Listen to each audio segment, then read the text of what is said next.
Good morning. આજે સવારમાં ઉઠીને મારો બહાર જવાનો પ્લાન બની ગયો. તો અમે આજે જવાના હતા સિદ્ધિવિનાયકના મંદિર, એટલે મેં આજે કુર્તી પહેરી છે. પછી ફટાફટ મેં બ્લો ડ્રાય કર્યું અને મેકઅપ કરવા બેસી ગઈ.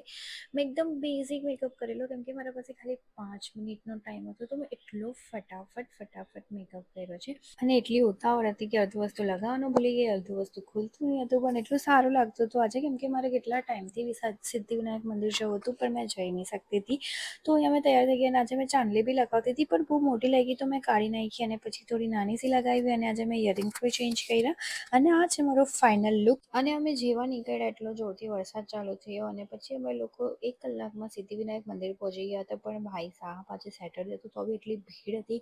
પછી અમે ફૂલ એવું લીધું, અને ફાઇનલી અમે એટલી બધી લાઈનમાં દર્શન કર્યા અને બહાર નીકળ્યા, પ્રસાદ ખાધી અને ગણપતિ બાપ્પા મોર્યા. અને પછી અમને એટલી ભૂખ લાગેલી હતી, તો અમે લોકો લંચ કરવા ગયા. અને આ એક એવી હોટલ હતી જેનું ઇન્ટિરિયર ટ્રેનના હિસાબથી હતું, અંદર અને બહાર. અમે લંચ કમ્પ્લીટ કર્યું, અને આજે અમે કુકીને પણ ઘરે છોડીને ગયા. તો પહેલાં ઘરે આવી, કુકીને વોક કરાવ્યું અને 1 કપ ચા પીધી. અને આજનો બ્લોગ અહીંયા જ પૂરો કરીએ. બાય.